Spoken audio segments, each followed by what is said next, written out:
لا حول ولا قوة إلا بالله العلي العظيم.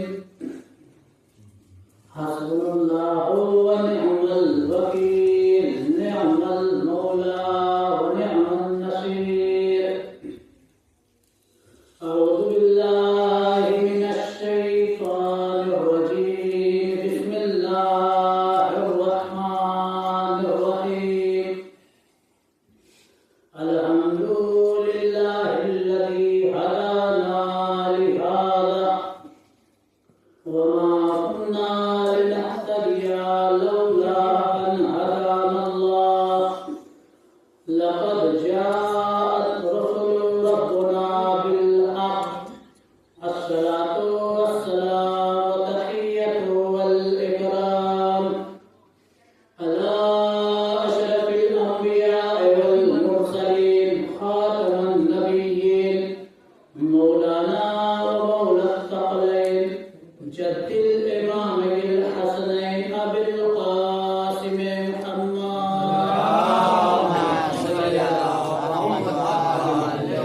وعلى أهل بيته الطيبين الطاهرين المعصومين المظلومين المنتخبين المنتجبين، ولعنة الله على أعدائهم أجمعين من الآن إلى قيام يوم الدين. أما بعد، فقد قال الله تبارك وتعالى في محكم كتابه المجيد، وهو أصدق الصادقين وقوله الحق. بسم الله الرحمن الرحيم. تبارك الذي بيده الملك وهو على كل شيء قدير. الذي خلق الموت والحياة ليبلوكم أيكم أحسن عملا. صلوات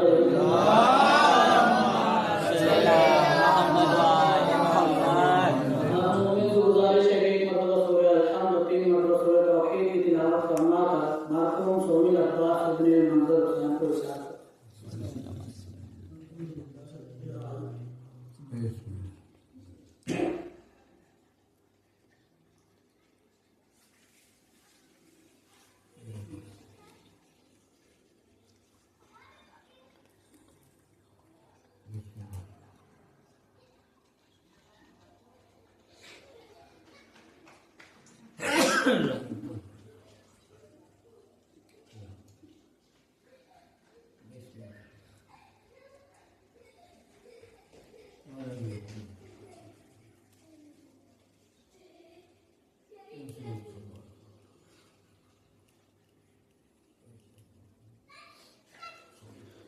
ایک صلوات پر محمد و آل محمد.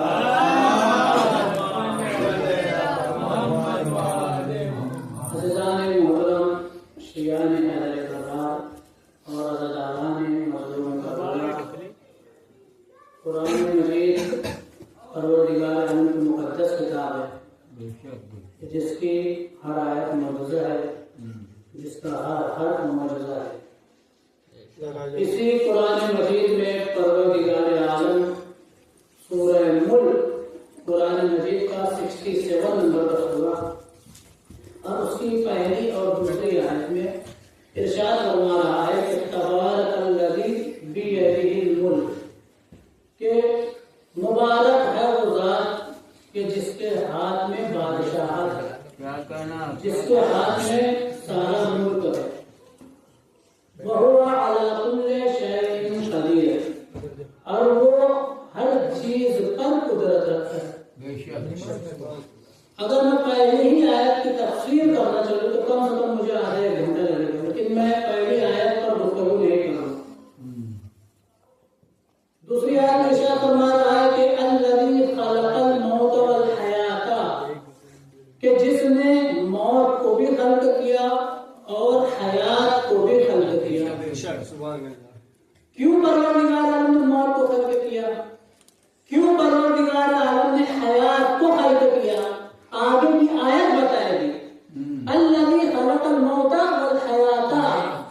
پروردگار عالم وہ ذات ہے، مبارک ذات ہے، جس کے ہاتھ میں ساری بادشاہت ہے اور وہ ہر چیز پر قدرت رکھتا ہے. الذی خلق الموت والحیات، جس نے موت کو بھی خلق کیا اور حیات کو بھی خلق کیا. کیوں؟ لیبلوکم ایکم احسن عملا، تاکہ وہ دیکھ. اب سنیے گا، پروردگار نے موت اور حیات کو اس لیے خلق کیا تاکہ وہ دیکھ سکے کہ تم میں سب سے اچھے عمل کو کون انجام دے رہا ہے. اگر کوئی شخص اچھے عمل کو انجام نہ دے تو اس کے لیے موت ہے، اور اگر کوئی شخص اچھے عمل کو انجام دے رہا ہے تو مرنے کے بعد بھی اس کے لیے حیات ہے.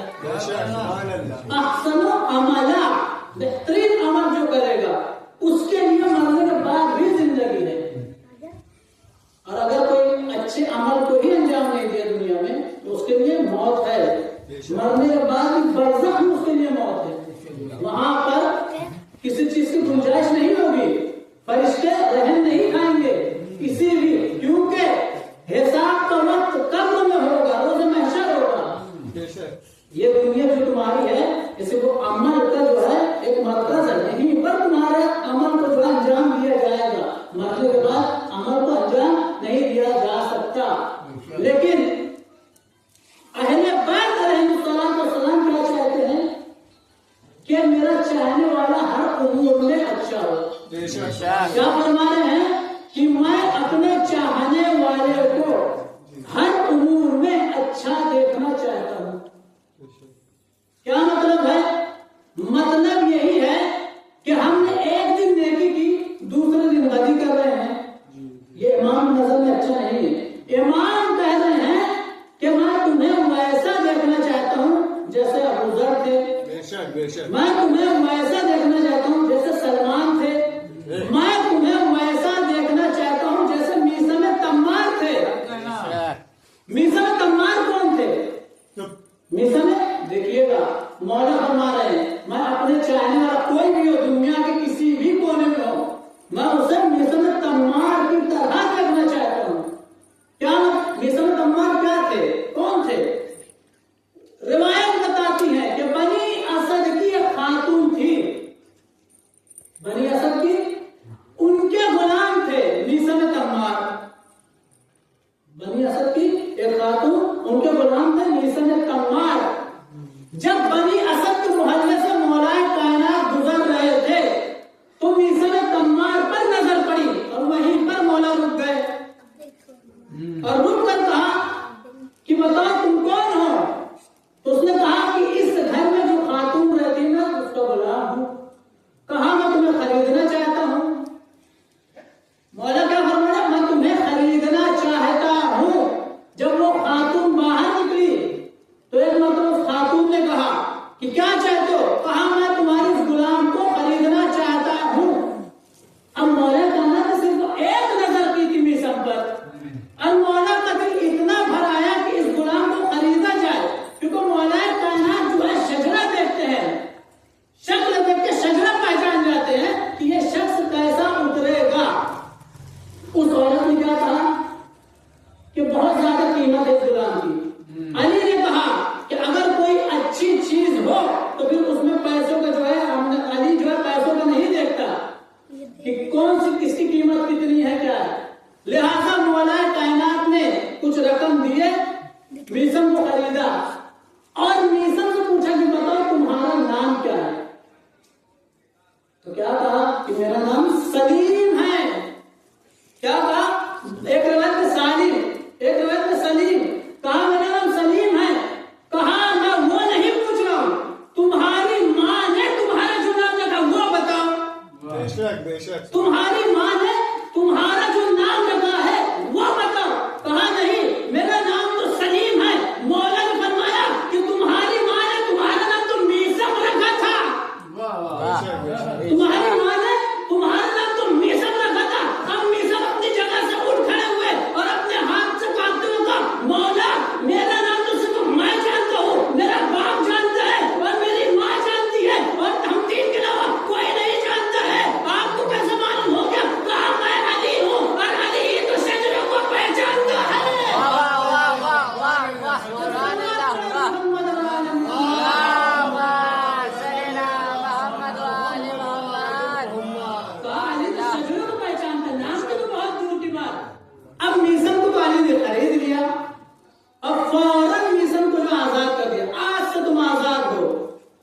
میسم نے کہا کہ جو شخص میرے نام کو جان سکتا ہے وہ کوئی چھوٹی ہستی تو ہو نہیں سکتی. کہا مولا ٹھیک ہے میں آزاد ہوں لیکن میں آپ کے قدموں میں ہی پڑا رہوں گا. اب یہ میسم ہے تمار کی تاریخ کتنی ہی لکھی ہے. میسم تمار کون تھے؟ کوئی بہت بڑے ان کا بزنس نہیں تھا. میسم کا معنی کیا ہے؟ حسین، جمیل. اردو میں اگر ترجمہ کرے تو خوبصورت. تمار کھجور بیچنے والا. عربی میں تمر کہتے کھجور کو، تمار کھجور بیچنے والا. اب میسم کی کوئی بہت بڑی دکان تھی نہیں بلکہ کوفے کے فٹ پاتھ پر اپنی دکان لگایا کرتے تھے. اور اسی فٹ پاتھ پر جو ہے روزانہ مولا کائنات بیٹھا کرتے تھے. اتنا بڑا سلطان، اتنا بڑا علی، اتنا بڑا امام فٹ پاتھ پر جو ہے میسم کے ساتھ بیٹھتے تھے. اب ایک وقت ایسا ہے کہ مولا کائنات، سنیے گا غور سے سنیے گا، مولا کائنات میسم کی دکان پر گئے. میسم نے کہا مولا گستاخی معاف ہو، مجھے کچھ کام پیش آ گیا، آپ میری دکان پر جو ہے رکیے، میں تھوڑا کام کر کے آ جاؤں. علی نے کیا کہا میسم جاؤ، یا علی تمہاری دکان کو دیکھے گا، یا علی تمہاری دکان کو دیکھے گا. میسم چلے گئے. اب جب میسم گئے تو کوفے کے جو یتیم بچے تھے وہ میسم کی دکان پر آ گئے اور کہا کہ مولا ہمیں کچھ کھجوریں دیں. اب کوفے کے جو یتیم بچے تھے بہت سارے تھے، مولا نے سب کو ایک ایک مٹھی کھجوریں دی. اور اتنی کھجوریں دی کہ جب میسم آئے تو پوری دکان ختم ہو چکی تھی، دکان میں ایک کھجور بھی نہ بچی تھی. اب مجھے آپ انصاف سے بتائیے کہ آج اگر خود میری دکان، مولانا صاحب کی دکان ہے، اور مولانا صاحب نے کہہ دیا کہ اسحاق بھائی آپ جو میری دکان کو دیکھیے گا میں ابھی آ رہا ہوں، اور اسحاق میں بنا پیسے لیے میری دکان تمام کر دے، تو میں غصہ ہوں گا کہ نہیں؟ غصہ ہوں گا. کیا کہوں گا؟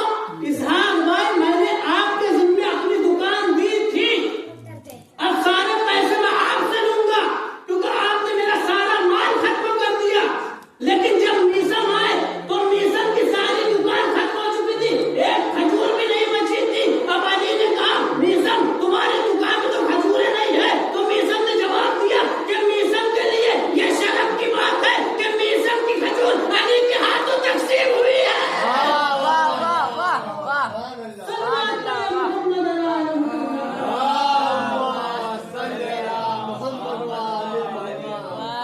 میسم کے لیے شرف کی بات ہے.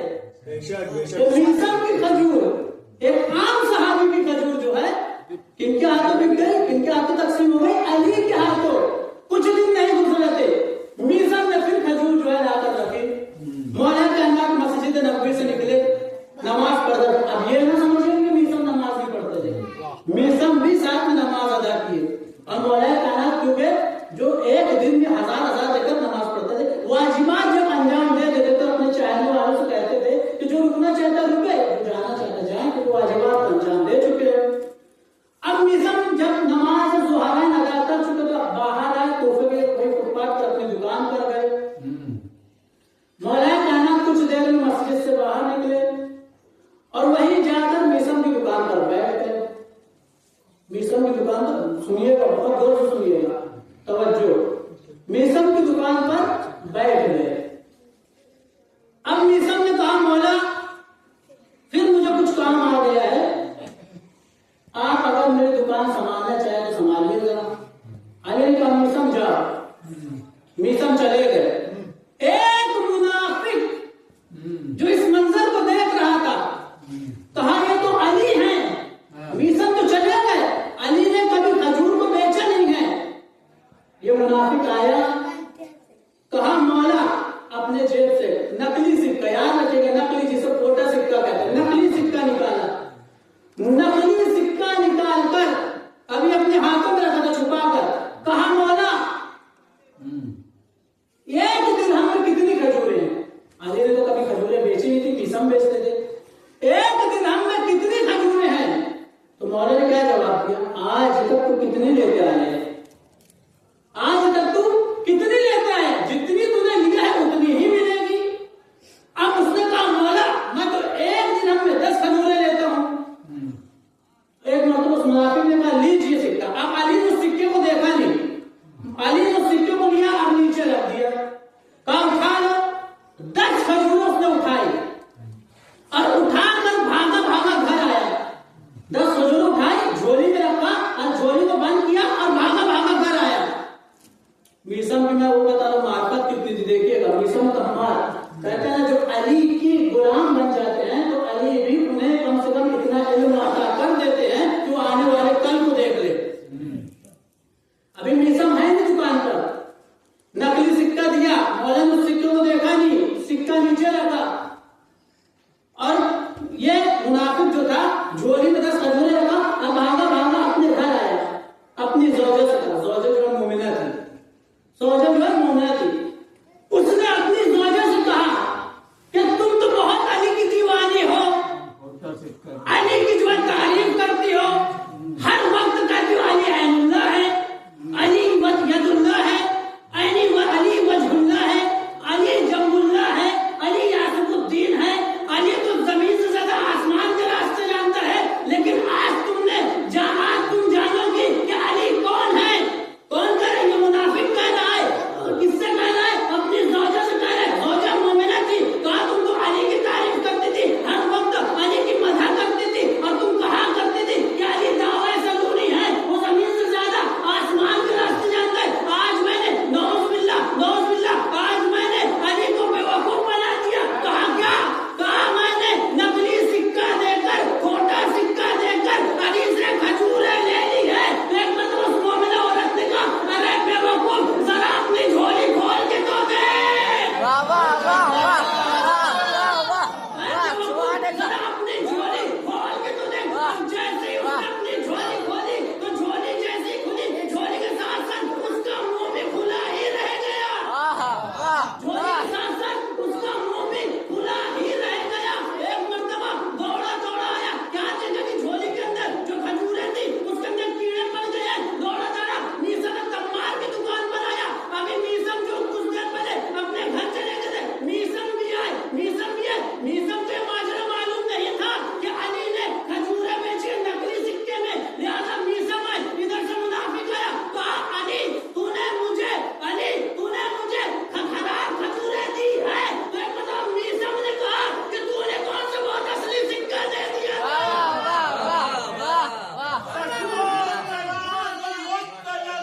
خاندان کا لو آ گیا مکان میں مالک مکان کا، کہہ دو نبی کی گود میں دنیا سے آئے علی، ہر راز جانتا ہوں زمین آسمان کا۔ نعرہ حیدری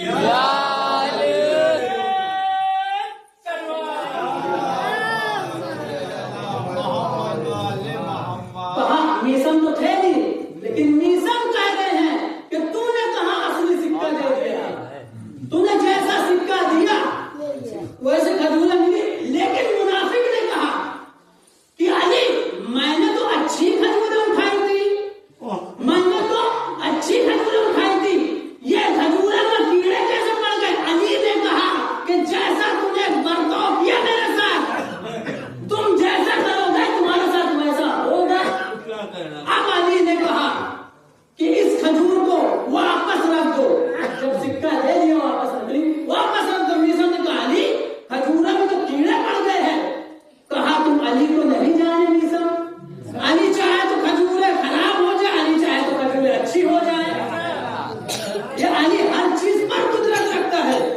لیکن کہتے ہیں میسم تمار مولا کائنات کے ساتھ کتنے عرصہ گزارے؟ 3 سال گزارے، اور یہ مولا کائنات ہی نے میسم سے ان کی جو ہے شہادت کی خبر دی تھی کہ میسم ایک بدکار عورت کا بدکار بیٹا جس کا نام ابن زیاد ہوگا، اپنے دربار میں جو کھجور کا پیڑ ہوگا اسی پر تمہیں سولی چڑھائے گا، تمہارے ہاتھ پیر کاٹ دیے جائیں گے، تمہارے ہتھیلیوں میں جو ہے تیر ٹھوک دی جائے گی، اور تم تب بھی جو ہے مدح علی سے جو ہے نہیں چھوٹو گے، تمہاری زبان بھی کاٹ دی جائے گی۔ اب آپ بتائیے کہ اگر ہمارے موت کو کوئی علم دے دے تو ہم وہاں سے بھاگ نکلیں گے، لیکن میسم سے جس دن سے مولا نے کہا کہ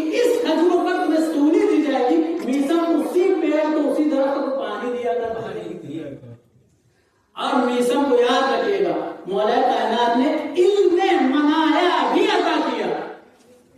علم منایا کیا ہوتا جانتے ہیں؟ لوگوں کی شکل دیکھ کر اس کی موت کا اندازہ لگا لینا کہ اسے کب موت آئے گی، کس دن آئے گی، اسے کب موت آئے گی، کس دن آئے گی۔ میسم تمہارے اپنی دکان پر بیٹھے ہوئے ہیں، اب مولا جو ہے میسم کے پاس نہیں ہے، مولا چلے گئے، میسم اکیلے بیٹھے ہوئے ہیں۔ ایک یہودی جو پہلے مسلمان تھا بعد میں یہودی ہوا، یاد رکھیے گا، پہلے مسلمان تھا بعد میں یہودی ہو گیا، آیا میسم کی دکان پر، اور میسم صاحب کا ابھی جو کچھ دیر پہلے بیٹھے تھے وہ تمہارے مولا علی تھے۔ میسم کا فخر سے یقیناً میرے مولا تھے، میرے آقا تھے، عین اللہ تھے، وجہ اللہ تھے، ید اللہ تھے۔ اب اس یہودی نے کیا کہا، میں پہلے مسلمان ہوا کرتا تھا، لیکن میں نے جب سے سنا کہ نعوذ باللہ علی کے بابا نعوذ باللہ کافر تھے جناب ابو طالب، تو میں یہودی ہو گیا، میں یہودی ہو گیا۔ میسم تم بھی علی کو مولا مانتے ہو، تم ایسے علی کو مولا مانتے ہو جس کے بابا کافر تھے۔ میسم نے فوراً پلٹ کر جواب دیا کہ تمہارے باپ کے بارے میں کیا خیال ہے، تمہارے باپ کے بارے میں کیا خیال ہے۔ اب جیسے ہی یہ سنا تو اس نے کہا کہ میرا باپ تو مسلمان تھا، میرا باپ مسلمان تھا، وہ رسول کے ساتھ بیٹھا بھی کرتا تھا، اٹھتا بھی کرتا تھا، صحابی رسول تھا، میرا باپ جو ہے رسول کے ہاتھوں پر اسلام لایا تھا۔ میسم نے کہا کہ یہ نہ دیکھو کہ کون اسلام قبول کیا، یہ دیکھو کون اسلام پر مرا۔ کون ابو طالب ہم کچھ نہیں بولیں گے، ایمان نہ لائے تھے یہ تم نے بتایا تھا، ارے ایمان سے بتلاؤ تم یہ بھی مسلمانوں، کیا حق پیغمبر کا کافر نے پڑھایا؟ نعرہ حیدری پنجتنی سلوان۔ لہٰذا یہ میسم تمہارا تاریخ نے لکھا ہے کہ صرف 3 سال مولا کائنات کی خدمت میں رہے، اور 3 عرصے میں مولا کائنات نے علم منایا عطا کر دیا۔ علم منایا ابھی میں نے بتایا کہ لوگوں کی شکل دیکھ کر یہ جان جایا کرتے تھے کہ اسے کب موت آئے گی۔ میسم تمہار دکانیں بند کر کے کوفہ کی گلیوں سے گزر رہے ہیں۔ اب سنیے گا، یہ مولا علی کے صحابی ہے میسم، مولا علی کے صحابی ہے میسم، علم منایا شکل دیکھ کے بتا دیتے ہیں کہ کسے کب موت آئے گی۔ اب کوفہ کی گلیوں سے گزر رہے ہیں، مولا کی جو ہے ملاقات ہو گئی حبیب ابن مظاہر سے، میسم تمہار کی ملاقات ہو گئی حبیب ابن مظاہر، مولا کے صحابی، مولا علی کے صحابی، مولا حسین کے صحابی، مولا علی کے صحابی میسم تمہار، مولا حسین کے صحابی حبیب ابن مظاہر، ملاقات ہو گئی۔ میسم نے کہا السلام علیکم یا حبیب ابن مظاہر، میسم نے حبیب نے جواب دیا وعلیکم السلام یا میسم تمہار۔ اب میسم مسکرائے، شکل دیکھ چکے تھے، موت کا اندازہ لگا لیے، اب میسم مسکرائے۔ میسم صرف یہی سمجھتے تھے کہ علم منایا صرف میرے پاس ہے، میں شکل کو دیکھ کے موت بیان کر سکتا ہوں۔ اب میسم نے حبیب کو دیکھ کر مسکرایا، حبیب نے کہا میسم تم مسکرا کیوں رہے ہو؟ کہا یاد کرو 10 محرم عاشور کا دن ہوگا، محبت حسین اور تمہاری شہادت 10 محرم 61 ہجری عاشور کا دن ہوگا، محبت حسین ہوگی اور محبت حسین میں تمہاری شہادت ہو جائے گی۔ بس حبیب مسکرائے اور مسکرا کر کہا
اور حبیب میں مذاہب دیکھیے، آج کے جو مسلمان ہیں، آج کے جو مسلمان ہیں، واجبات کو چھوڑ کر یہ سمجھتا ہے کہ ہم جو ہے مجلس، ہر مجلس میں بیان کرتے ہیں، مجلس حسین میں دو آنسو بہانے میں چلنا واجب ہے.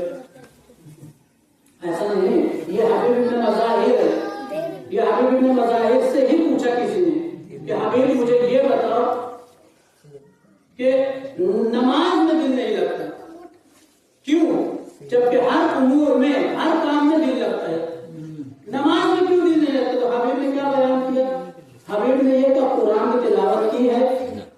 اس نے کہا قرآن میں شیطان نے اللہ سے یہ وعدہ کیا ہے کہ میں صراط مستقیم پر بیٹھ کر تیرے بندوں کو بہکاؤں گا. کیا کہا؟ شیطان نے یہ نہیں کہا ہے کہ میں فرش عزا پر بیٹھ جاؤں گا، امام باقر کی چوکھٹ پہ بیٹھ جاؤں گا، اسی لیے تو ہر گنہگار کی فرش عزا پہ آ جاتا ہے. شیطان نے کیا کہا؟ میں صراط مستقیم پر بیٹھ کر تیرے بندوں کو گمراہ کروں گا. اب جو لوگ نماز سے دور ہو رہے ہیں، یہ سمجھ جائے تو صراط مستقیم سے دور ہو رہے ہیں. صراط مستقیم نماز ہے، اہل بیت ہے. جو اہل بیت سے دور ہو کر تو آنسو بہائے تو پھر ایسے آنسو کوئی فائدے کا نہیں. کیونکہ مولا آج امام بھی یہی فرماتے ہیں کہ ان کو بلد کو بلد معافی ہوا، کہ اگر تمہاری نماز کی بولے تو سارے اعمال کو بولے، وَإِن رُدَّتْ معافی ہوا. اگر تمہاری نماز کو رد کر دیا گیا تو تمہارے سارے اعمال کو رد کر دیا جائے گا. اور یہ جو آنسو آتے ہیں نا، ہم فرماتے ہیں معرفت کے ساتھ، جو معرفت کے ساتھ انسان کا رویا رونا ہے، اور معرفت ہی نماز ہے. اور اگر معرفت ہی نہیں ہے تو آنسو کوئی فائدہ نہیں. آپ مجھے بتائیں، کربلا کا منظر ہے، 3 دن سے پانی نہیں ہے. مجھے کوئی بھی کتاب ایسے لا کر دے دے، میں اپنا مذہب چینج کرنے کے لیے تیار ہوں، میں اپنا مذہب بدل دوں گا. کوئی بھی کتاب مجھے ایسے اٹھا کر دے دے کہ جس میں یہ لکھا ہو کہ اہل بیت کے گھرانے کی کسی ایک وقت کی نماز قضا ہو گئی ہے. کربلا میں بھی نماز ادا کی ہے، پانی نہیں تھا، تیمم کر کے نماز ادا کر رہے ہیں. صبح عاشور نمودار ہو. حسین نے کیا کہا؟ بیٹا یہ حسین چاہتا ہے کہ آج تم اذان، پتہ ہے کربلا میں بلال، کربلا میں جون اذان کہا کرتے تھے. اب کتاب اٹھا کر چلو، جون جو جناب حسن کے غلام تھے، جون 9 محرم تک اذان کہی ہے. 2 محرم تک والد کربلا ہوئے، 9 محرم تک جناب جون نے اذان کہی ہے. لیکن جب صبح عاشور ہو گئی، حسین نے اپنے جوان بیٹے کو بولا، بیٹا آج یہ حسین